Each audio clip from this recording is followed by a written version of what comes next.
मैं बिल्कुल उल्टे दिमाग का हूं।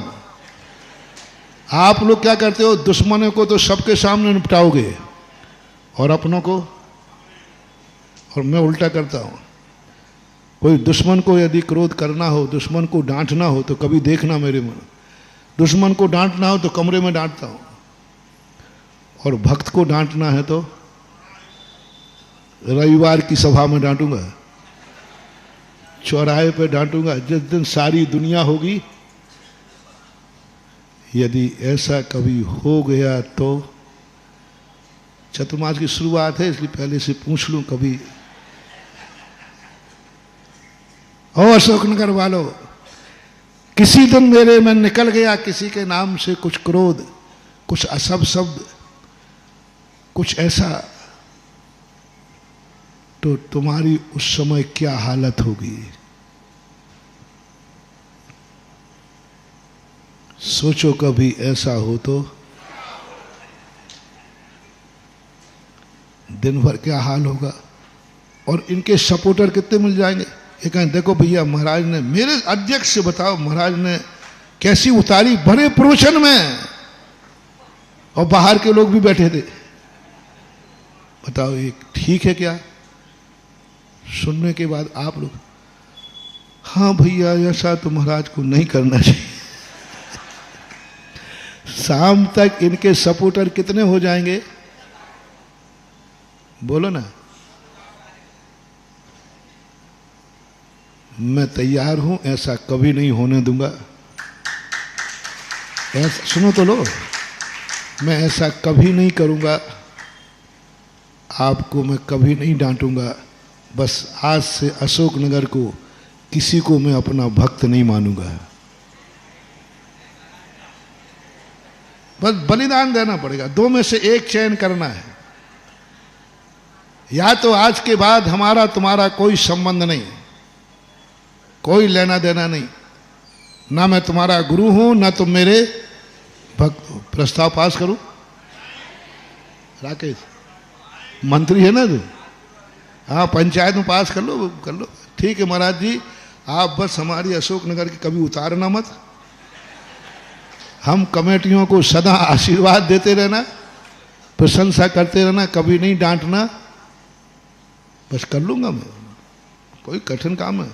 मैं तुम्हें बेहोशी में नहीं डांटता हूं, होश में डांटता हूं। माँ बाप और गुरु कभी भी अपनी डांट परायों पर नहीं, अपनों पर करता है। तो एक प्रस्ताव है कि आज से तुम्हारा हमारा संबंध खत्म। मैं पूरे चतुर्मास में इतना मीठा बोलूंगा, इतना मीठा बोलूंगा कि तुम तो मनुष्य हो, मैं तो तुम्हें भगवान कह के बोलूंगा। ओ भव्य आत्मा हो, भगवान आत्मा हो। प्रस्ताव पास करो। और यदि तुम हमारे भक्त हो और मैं तुम्हारा गुरु हूं, तो किसी भी दिन, कभी भी, किसी भी सभा में किसी की भी मैं उतार सकता हूं। जिसको भरी सभा में चौराहे पर कोई युगो पॉइंट नहीं होगा, कितना भी बुरा बोल दूं उसको कभी मान नहीं आएगा।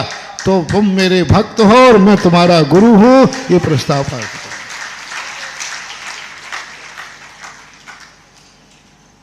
अधिकार लेता हूं तो ठप्पे से बैठता हूं। आशीर्वाद देने का अधिकार तो तुम्हें दिया है, लिया है तुमने। आशीर्वाद लेने का अधिकार तो तुमने ले लिया है, थप्पड़ आने का अधिकार दो, तब आशीर्वाद का अधिकार मिलेगा।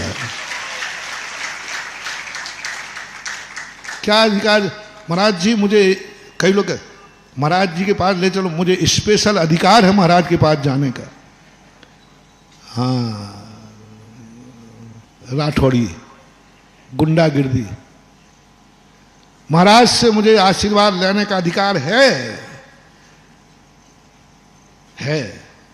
ये तो कई दावा करेंगे, लेकिन मैं आशीर्वाद देने का अधिकार जब ही दूंगा तब तुम मुझे थप्पड़ मारने का अधिकार दो। जो बेटा बाप से आशीर्वाद लेने का अधिकार चाहता है, थप्पड़ मारने का अधिकार नहीं चाहता, उस बेटे का भविष्य अंधकार में है और बाप कभी ऐसी गलती करता है तो उसे निपुता होना पड़ेगा या मुंह काला होगा। क्योंकि बेटे को आशीर्वाद देने का अधिकार तो दे दिया, लेकिन थप्पड़ मारने का अधिकार नहीं लिया। उस बाप का बेटा बिगड़ेगा और बाप निपुता हो जाएगा, और बेटा रहेगा भी तो तुम्हारी जिंदगी। इसलिए सारे पिताओं से मैं कह रहा है, बेटे को आशीर्वाद देने का अधिकार कुदरत ने दिया है, तो बेटे से, ये कुदरत से मत लेना, कुदरत ने थप्पड़ मारने का अधिकार तुम्हें नहीं दिया है। कुदरत ने माँ बाप को आशीर्वाद देने का अधिकार दिया है, लेकिन मेरी बात मान जाना, थप्पड़ मारने का अधिकार अपने बेटे से प्राप्त कर लेना।